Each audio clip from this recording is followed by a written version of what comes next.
Hola, Dios te bendiga. Te doy la bienvenida una vez más a este programa La Biblia Leída y Explicada. Hoy vamos a continuar el estudio del Evangelio según San Juan y vamos a comenzar con el capítulo 11 bajo el título Muerte de Lázaro, pero lo vamos a ver en dos partes. Pero antes, como siempre, vamos a orar. Padre, gracias te damos, Señor, por un día más de vida que tú nos das, Señor, para poder estudiar tu palabra, aprender de ella. Te ruego, Espíritu Santo, que me uses ahora como instrumento para compartir con mis hermanos y hermanas las verdades espirituales que tú nos quieras revelar hoy a través de esta palabra. En el nombre poderoso de Jesús, amén y amén. Así que vamos a leer Evangelio según San Juan, capítulo 11, versos del 1 al 7. Dice así: Estaba entonces enfermo uno llamado Lázaro de Betania, la aldea de María y Marta su hermana. María, cuyo hermano Lázaro estaba enfermo, fue la que ungió al Señor con perfume y le enjugó los pies con sus cabellos. Enviaron pues las hermanas para decir a Jesús: Señor, he aquí el que amas está enfermo. Oyéndolo Jesús dijo: Esta enfermedad no es para muerte, sino para la gloria de Dios, para que el Hijo de Dios sea glorificado por ella. Y amaba Jesús a Marta, a su hermana y a Lázaro. Cuando oyó pues que estaba enfermo, se quedó 2 días más en el lugar donde estaba. Luego, después de esto, dijo a los discípulos: Vamos a Judea otra vez. Amén. Gloria a Dios. Y bueno, aquí vemos que comienza esta historia que muchos ya conocemos, que es la historia de estos amigos de Jesús, estos amigos íntimos que llaman mucho la atención en la palabra porque a pesar de que eran tan íntimos y tan cercanos, no estaban contados entre los 12 discípulos. Sin embargo, eran personas muy importantes para la vida de Jesús, que eran Lázaro, María y Marta, sus hermanas. Y vemos que aquí nos aclara que esta María fue la misma que enjugó los pies del Señor con perfume y los secó con sus cabellos. Es decir, que ella adoraba y amaba mucho al Señor, también Marta y también Lázaro. Y al leer este pasaje, lo primero que me llamó muchísimo la atención es la cantidad de veces que se menciona la palabra amor.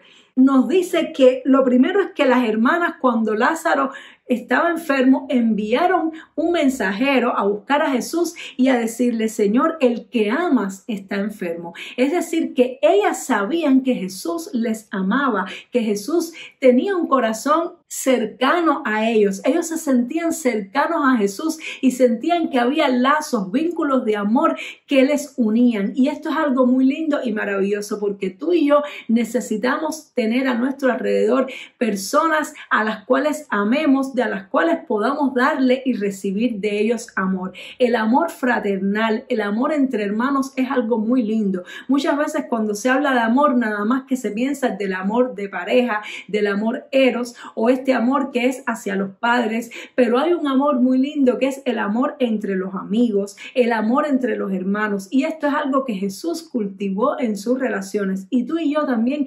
necesitamos cultivar ese tipo de amor en nuestras relaciones. Tenemos que tener amigos, tenemos que tener hermanos cuyo vínculo más fuerte nos una a ellos, no sea que pensemos igual, no sea que seamos iguales, no sea ni siquiera que tal vez tengamos los mismos planes en la vida, ni que caminemos en todos juntos, pero que haya un amor sincero. Y vemos que aquí las hermanas le dicen a Jesús: Jesús, el que tú amas está enfermo. Y luego también dice más adelante: y amaba Jesús a Marta y a su hermana y a Lázaro. Es decir, nos enfatiza ese vínculo tan lindo, tan bello, tan profundo que había entre ellos. Y entonces cuando Jesús oyó que Lázaro estaba enfermo, él entendió por revelación del Espíritu Santo que esta enfermedad no era para muerte, era para la gloria de Dios. Él entendió de que Dios se iba a glorificar a través de esta enfermedad y Jesús hizo algo que era totalmente inesperado para Marta y para su hermana. Jesús no fue inmediatamente a donde estaba Lázaro para curarle, sino que Jesús esperó 2 días. Y esto es algo que me enseña un principio tremendo, porque el amor ciertamente nos impulsa a la acción. El amor nos impulsa a ayudar, a bendecir a esas personas a las cuales amamos, pero no podemos anteponer el amor fraternal, no podemos anteponer nuestros sentimientos a a la voluntad y el propósito de Dios. Jesús, al recibir esta noticia, tenía que tomar una decisión. O él respondía a lo que sus amigos que le amaban y a quienes él amaba esperaban de él, o él respondía al propósito y a la voluntad de Dios para la gloria de Dios. Y Jesús escogió obedecer a Dios. Jesús escogió lo que era mejor para ellos. Sin embargo, ellos tal vez no lo veían así. Ellos esperaban que Jesús fuera, pero Jesús escogió demorarse. Y en ocasiones tú y yo nos vamos a ver en situaciones como estas, en situaciones en las que tal vez alguien a quien amamos espera algo de nosotros, pide algo de nosotros, pero nosotros tenemos que anteponer el propósito y la voluntad de Dios para la vida de esa persona y para nuestra vida por encima de esa amistad, de ese amor, de esa relación. Y tenemos que saber qué es lo correcto que debemos hacer según Dios, porque lo correcto va a ser lo mejor, tanto para esa persona como para nosotros. Por lo tanto, en ocasiones, hay veces tenemos que decirle no. A veces no podemos complacer en todas las personas que amamos. Tenemos que tener discernimiento, porque cuando tú y yo no hacemos las cosas según el propósito y la voluntad de Dios, cuando no hacemos las cosas para la gloria de Dios, realmente vamos a tener pérdida, tanto para las personas como para nosotros mismos. Lo mejor para todos es hacer la voluntad de Dios, porque la voluntad de Dios es agradable y perfecta. Dios siempre quiere lo mejor, aun cuando a veces tenemos que enfrentar a esas personas que amamos y decirles no. Y esto precisamente fue lo que hizo Jesús. Jesús dijo, no voy a ir ahora. Jesús se quedó 2 días más. ¿Cuál sería la incertidumbre? ¿Cuáles serían los sentimientos que tendrían Marta y María cuando ese mensajero regresó y le dijo, ya di el recado, se lo dije, pero él no vino conmigo? Ellas tal vez se podrían sentir tristes, decepcionadas, porque no tenían la revelación, porque no entendían el propósito de Dios. Sin embargo, Jesús prefirió anteponer la voluntad de Dios a los sentimientos y a las expectativas de ellas. Y esto es algo que tú y yo tenemos que aprender.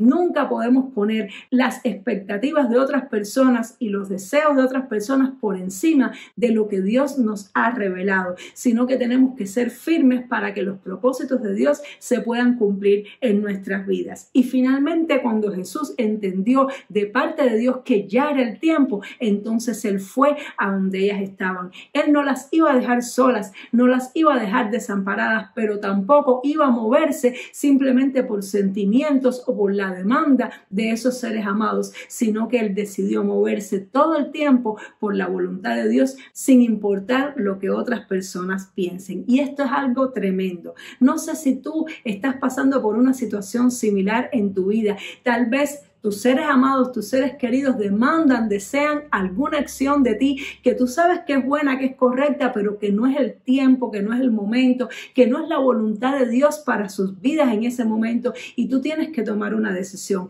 Si ese es el caso, yo te exhorto, elige lo que eligió Jesús. Elige moverte según la voluntad de Dios y no según el sentimiento de otras personas, porque haciendo eso harás lo mejor para ellos y para ti. Vamos a orar. Padre, gracias te damos, Señor, por esta palabra tan poderosa, tan edificante, Señor. Ayúdanos a ser como tú, Jesús. Ayúdanos a anteponer siempre el propósito y la voluntad de Dios por encima de las demandas, Señor, y los sentimientos que pueda haber en nuestro corazón, para que así hagamos siempre lo correcto y te demos gloria a ti, Señor. Danos fuerza, danos firmeza, Señor, para poder hacer tu voluntad y no lo que otras personas quieren o lo que nuestro corazón demanda. Te lo pedimos en el nombre poderoso de Jesús. Amén y amén. Gloria a Dios. Espero que esta palabra te haya edificado. Espero que esta palabra te haya direccionado para actuar correctamente en tu vida. Y nos vemos, Dios mediante, en el siguiente programa para continuar estudiando el Evangelio según San Juan. Dios te bendiga mucho. Chao.